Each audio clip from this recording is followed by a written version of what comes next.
अपन करेंगे 9th part. Table 7.2 में देखो एसोसिएटेड लीनियर मोशन उसके एनालॉग्स रोटेशनल मोशन अपन ऑलरेडी कंपेयर किए हैं kinematics of two motion. As अपन जानते हैं कि जो रोटेशनल मोशन होता है movement of inertia and torque play करेगा सेम रोल जो कि mass and force respectively play करता है लीनियर मोशन में। और अपन एबल हैं गेस करने के लिए क्या एनालॉग इंडिकेटेड होता है टेबल में। जैसे अपन बात करें तो लीनियर मोशन में जो वर्क डन होता है by FDX in rotational motion about a fixed axis it should be torque d theta. और अपन को पहले से पता है कि correspond d x d theta में कन्वर्ट होगा, फोर्स टॉर्क में कन्वर्ट होगा। तो यहाँ पे नेसेसरी है इस करस्पॉन्डर को एस्टेब्लिश करना, साउंड डायनेमिकल कंसिडरेशन को ये टर्न होगा। बिफोर वी बिगिन अपन को एक सिंप्लीफिकेशन देखना पड़ेगा। अराइजेस होता है case of rotation motion about a fixed axis. जो एक्सिस होता है फिक्स्ड होगा, only those component of torque which are along the direction of fixed axis होगा need to be considered in our discussion.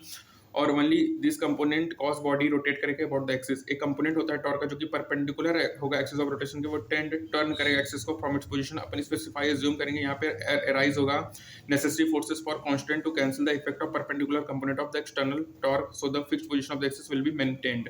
जो perpendicular component होता है torque के वो नहीं अपन अकाउंट में लेते हैं। इसका मतलब ये है कि हमारा जो कैलकुलेशन होगा टॉर्क का ऑन अ रिजिड बॉडी होगा। अपन कंसीडर करेंगे ऐसे फोर्सेस को जो कि प्लेन के that lie in plane perpendicular to the axis of force जो कि पैरेलल होगा एक्सिस के वो टॉर्क देगा। जो परपेंडिकुलर होगा उसको अपन नहीं लेंगे। और अपन कंसीडर करेंगे ऐसे कंपोनेंट ऑफ पोजीशन वेक्टर को जो कि परपेंडिकुलर हो एक्सिस से। जो component of position along the axis होगा वो रिजल्ट करेगा टॉर्क में। जो परपेंडिकुलर होगा उसको अपन नहीं लेंगे। वर्क डन बाय टॉर्क की बात करेंगे तो यहाँ पे देखो फिगर 7.34 में क्रॉस सेक्शन है रिजिड बॉडी का जो कि रोटेट कर अबाउट अ फिक्स्ड एक्सिस जो कि टेकन होता है Z axis perpendicular to the plane होगा। और यहाँ पे अपन करेंगे कंसीडर करेंगे ऐसे फोर्सेस जो कि लाई करेगा plane perpendicular the axis. F1 क्या होगा, typical force acting on a particular body at point P1 line of action जो होगा वो प्लेन परपेंडिकुलर द एक्सिस होगा। कन्वीनियंस के लिए अपन कहेंगे XY प्लेन जो कि प्लेन ऑफ द जो पार्टिकल एट P1 होगा डिस्क्राइब करेगा circular path of radius R1 with centre C on the axis CP1 is equal to R1। In time delta T जो पॉइंट मूव करेगा position P1 displacement होगा particle का magnitude R1 d theta और direction tangent at P1 to the circular path होगा। d theta angular displacement of the particle होगा। जो work done होगा force का F1 ds होगा cos d sin theta F theta one angle between F1 and tangent and P1 alpha one angle between F1 and radius vector होगा 3 alpha ये 90 degree होगा। जो torque होगा due to F1 about the origin OP1 into F1 now OP1 is equal to OC plus OP होगा। OC जो along the axis होगा जो torque resulting होगा एक्सक्लूडेड होगा। और कंसीडरेशन जो इफेक्टिव टॉर्क होगा टॉर्क CP into F1 होगा directed along the axis of rotation होगा मैग्नीट्यूड F1 sin अल्फा होगा और T1 टॉर्क 1 d थीटा 1 होगा। ठीक है, यदि more than one force act करे बॉडी पे तो work done by all the body added होगा, टोटल वर्क डन होगा। ठीक है, यहाँ पे सबको ऐड कर देंगे। रिमेंबर करो जो फोर्स होता है राइजेस करेगा torque act on different particle but the angular displacement जो थीटा होता है सेम होता है सभी पार्टिकल्स के लिए। तो सभी टॉर्क जो कंसीडर होगा parallel to the fixed axis होगा। जो मैग्नीट्यूड होगा टोटल टॉर्क का वो अलजेब्रिक सम होगा सबका। ठीक है, जो एक्सप्रेशन होगा work done by total torque देगा जो कि एक्ट करेगा rotating body about fixedly similarly होगा कॉरेस्पॉन्डिंग इक्वेशन से लीनियर मोशन ऑब्वियस। ठीक है, डिवाइड करेंगे P D W by D theta top P equal to torque into omega. Instantaneous power होता है। कंपेयर करेंगे power in case of rotational motion about fixed axis with the expression of power in linear motion F into velocity. Perfectly rigid body में कोई भी external motion नहीं है तो work done by external torque यहाँ पे dissipated होगा और गोस होगा इंक्रीज करेगा काइनेटिक एनर्जी बॉडी को। जो रेट होगा जिसमें work done on the body given है वो इक्वेटेड होगा rate at which kinetic energy increases. जो rate of increases kinetic energy होता है वो होता है half two omega d omega by d t. अपन एज्यूम करेंगे मूवमेंट ऑफ इनर्शिया चेंज नहीं होगा। इसका मतलब ये है कि जो मास ऑफ द बॉडी वो चेंज नहीं होगा, बॉडी रिमेन रिजिड होगा और जो एक्सिस होगा वो भी चेंज नहीं होगा position with respect to the body. ठीक है, तो यहाँ पे इक्वेट करेंगे रेट ऑफ वर्क डन को increase in kinetic energy torque omega I omega alpha. तो torque is equal to I alpha होता है। सिमिलर होगा न्यूटन सेकंड लॉ जैसे force is equal to ma होगा। जो फोर्स प्रोड्यूस करेगा एक्सेलरेशन टॉर्क प्रोड्यूस करेगा एंगुलर एक्सेलरेशन बॉडी। जो एंगुलर एक्सेलरेशन होता है डायरेक्टली प्रोपोर्शनल होगा अप्लाइड टॉर्क के एंड इनवर्सली प्रोपोर्शनल होगा movement of inertia of the body के। और इसी को अपन कहते हैं Newton second law for rotation about a fixed axis. इसको क्या कहते हैं, Newton second law rotation about a fixed axis. जैसे यहाँ पे देखो डिस्प्लेसमेंट x है, यहाँ पे एंगुलर डिस्प्लेसमेंट थीटा है, वेलोसिटी dx बाई थीटा, यहाँ पे omega d theta upon theta, acceleration dv by dt है तो acceleration d omega by dt है। मास m है, यहाँ पे movement of inertia force ma है, टॉर्क i अल्फा है, f डॉट ds है, यहाँ पे टॉर्क डॉट d थीटा है, काइनेटिक एनर्जी m स्क्वायर है, यहाँ पे i ओमेगा स्क्वायर है। Force into velocity torque into omega, momentum pmv, linear momentum i omega.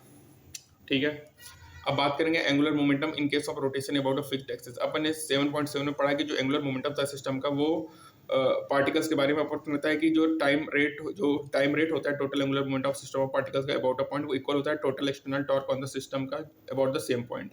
और जब टोटल एक्सटर्नल टॉर्क जीरो होगा तो टोटल एंगुलर मोमेंटम सिस्टम का क्या होगा, कंजर्व होगा। और अपन को पता है एंगुलर मोमेंटम एक स्पेशल केस होता है रोटेशन का अबाउट अ फिक्स्ड एक्सिस।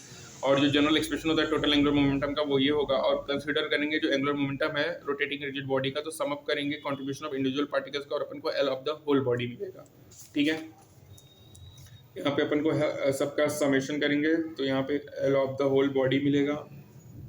ठीक है, जो मैग्नीट्यूड होगा लीनियर वेलोसिटी का वो पार्टिकल पी वो होगा V omega R perpendicular length of CP है, distance of P from the axis of rotation है, वी टेंजेंशियल है, P to the circle which is the particle describe right hand rule से check करेंगे CP into which parallel है fixed axis के जो unit vector होगा along the fixed axis choose होगी Z axis के कैप। ठीक है, तो यहाँ पे चेक करेंगे उस into which perpendicular axis denote करेंगे जेड एक्सिस आई जेड।